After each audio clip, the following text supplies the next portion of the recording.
Welcome back to Count Me In, IMA's podcast about all things affecting the accounting and finance world. I am your host, Mitch Rochong, and I am here to share another bonus episode of our series with you. If you recall, a few months back, my co-host Adam spoke with Rhondalynn Korolak. She joined him from Australia to talk about how accounting skills translate to effectively running a business. Today, we are going to hear the conclusion of their conversation and hear some of Rhondalynn's recommendations for adapting to the evolving accounting and finance world. She refers to it as future-proofing yourself, so let's head over and listen now.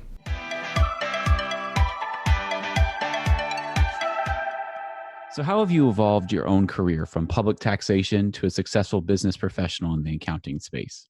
Well, I started off with PwC in Calgary, Alberta, Canada. So my specialization, I guess, when I went through, became a chartered accountant and articled, was oil and gas taxation. So primarily, as you can imagine, be working with a lot of big firms, the sort of Shells and Mobiles of the world. And it wasn't really until I immigrated about 14 years ago to Australia that I had the opportunity to start working with some smaller businesses. So when I became a permanent resident and a citizen of Australia, I decided I wanted to go out on my own. And the natural inclination, I guess, for me is I wanted to work with small businesses. So I thought that I would go out into the world in a coaching capacity. So I thought I'm going to take everything that I've learned from qualifying and practicing as a lawyer and also a chartered accountant in Canada. And I'm going to apply all of those skills and I'm going to coach small businesses. And I kind of had a couple of aha moments, right? So aha moment number one is, now please forgive me because this is a little bit pre-cloud. So this is going back at least about a decade now. And it was before a lot of the cloud accounting packages even existed. And so I was going out and I was doing Excel spreadsheets. I was printing a lot of reports for my clients. I was giving them traditional dashboards and KPIs. And, I would go out and coach these people. And I couldn't figure out why nobody was actually taking action. Because I thought what I was telling them was really important. I was going out with all these KPIs and saying, do you know it takes 92 days to collect your debts? And, giving them kind of a rap on the fingers with a ruler. And people were listening to me a lot and they were shaking their heads and stuff and nodding in agreement. And they knew that it was bad and they knew that they had to do some stuff, but they couldn't actually action it. They had no clue really what I was saying and what it tangibly meant to their business. So this was my first aha moment. I thought, okay, never worked with small businesses before. I'm now trying to coach these people, but nobody's taking action. What's the problem? So I learned a couple of things. I learned that the number one problem by far in every single business is cash flow, but nobody wants to talk about it because people hate or they're terrified of their numbers. So that's kind of, the big, hairy, wake up call for me, number one. Number two was 90% of all of these people that we're working with, these small businesses, they're completely financially illiterate.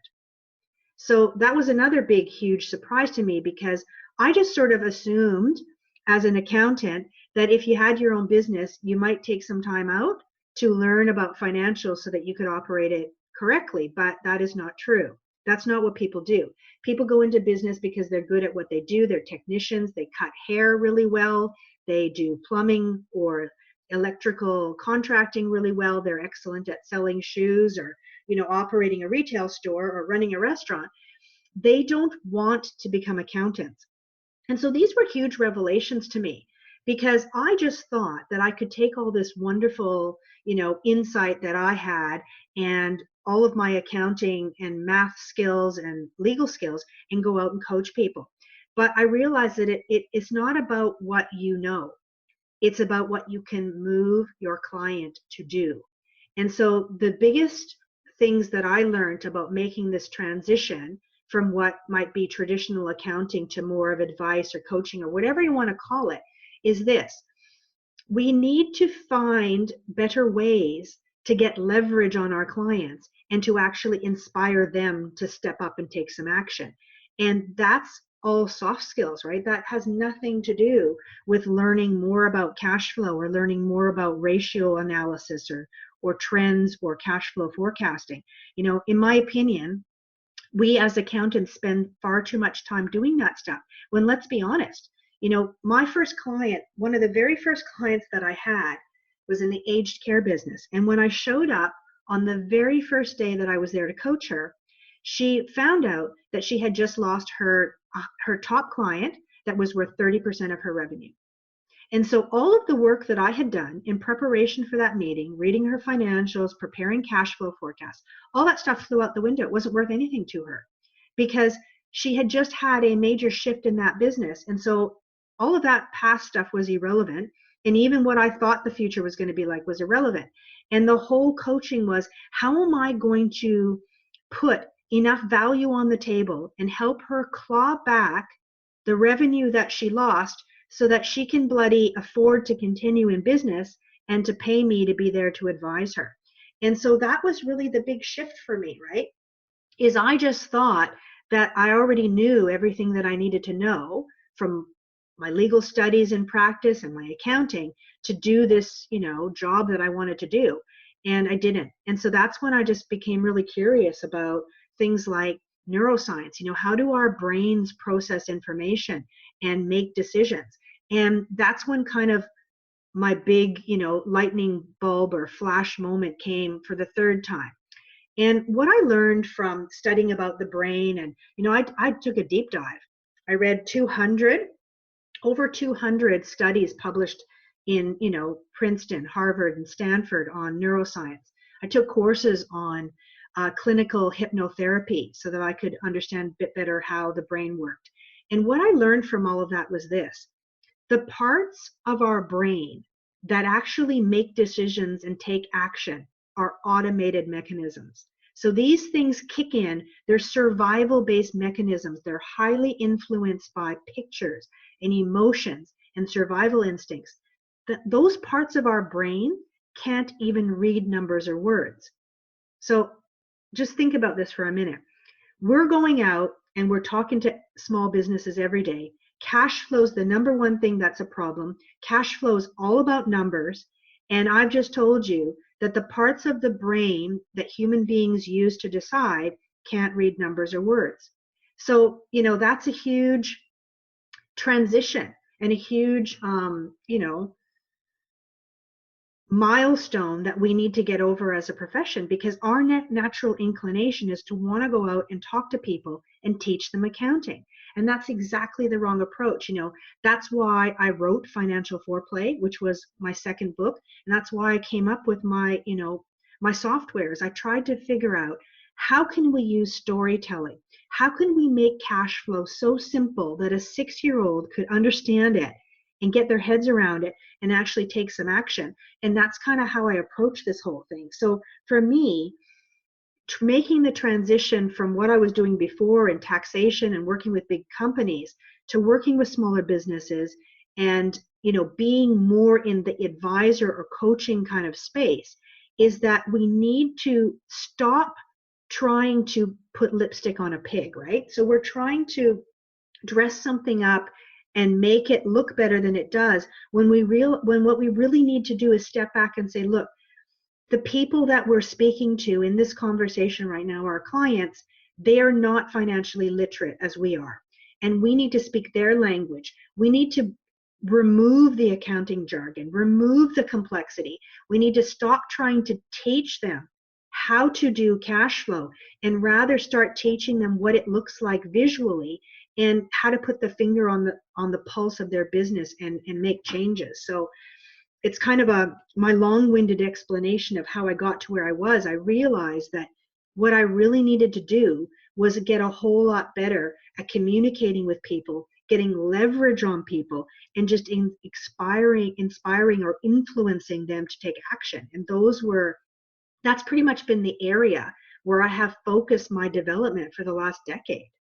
Because I already knew what I needed to know about cash flow, but it's about how do we get beyond that.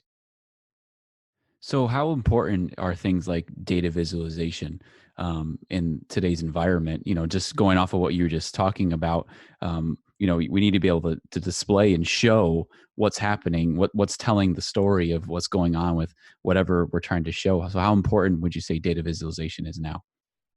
Well, that's a really tricky question because I think that most people have too many things on their graphs and on their charts, and they are actually confusing and overwhelming the parts of the brain that decide. And so data visualization in my world is more about how do we take what we can see and how do we translate that into stories and pictures and things that are non-financial, but get the point across to our clients. So I actually think that we are probably still providing the average layperson, small business owner, with far too much in order for them to make decisions. I think that we're too ambitious about what we think that they can comprehend and grasp and what they can actually comprehend and grasp. I was at an expo booth about 18 months ago, and I overheard one of the vendors talking about how they could now graph 16 variables on one graph. And I just shook my head and laughed to myself because they don't get it. We need to remove complexity. Your ability to get paid a premium price as an accountant is directly proportionate to the number of things that you take off of your client's plate. So if you can remove complexity and increase clarity, focus them in on the one or two things that they need to do and get rid of the other 40, you're going to get paid more money because you're going to have impact. You're going to actually create impact. If your client comes to you with 40 things on their to-do list and they leave with 38, you haven't done your job. And my views on this is probably quite different than what a lot of other people running, Power BI and all these, people are thinking. But what we're doing is we're creating dashboards using those tools for us, right? We're doing what we want, not what the client wants. And that's a huge dilemma because if you are very, very good, like look at the biggest, business showmen that have ever been, the people, the Steve Jobs, the Richard Branson. Those guys are highly charismatic, and effective at getting their point across and at getting people, bought into or evangelizing the journey, and they are able to tell the stories and, do it. So yes, if you are really good at communicating and getting people to see the vision and understand the story, you might be able to get away with a Power BI dashboard. But by and large, if you're talking to a small business owner, it's too much for them. So we've covered, many different topics throughout our conversations, and just to kind of sum things up, what recommendations do you have for the future of our accounting and finance listeners? I think the biggest recommendation is keep your mind open to learning, right?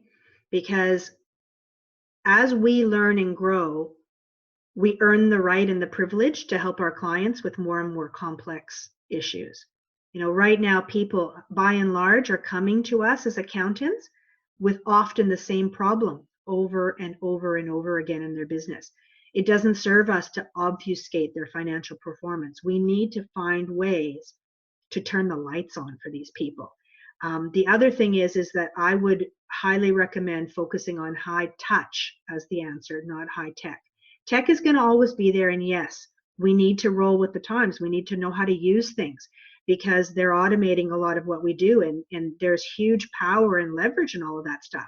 But the most valuable skill that we can get is our ability to sit with a client and to really ask the tough questions. It's not unusual when I'm doing diagnostics to have, 70% of the time the client will express tears and pain. We need to get people to that point when we're working with them because that's where the leverage is. When we know what really is keeping these people up at night, what's worrying them, what's upsetting them, we can then work with them in collaboration, not controlling the living daylights out of it, collaborating with them to help them find their own solutions and to run a more successful business. That's the future of our profession, and it's a noble one. It's an honorable one. It's something that we can get enormous satisfaction from because we're helping people to put food on the table and, put their kids in school and pay for vacations because we've helped them run a more successful business. This has been Count Me In, IMA's podcast, providing you with the latest perspectives of thought leaders from the accounting and finance profession. If you like what you heard and you'd like to be counted in for more relevant accounting and finance education, visit IMA's website at www.imanet.org.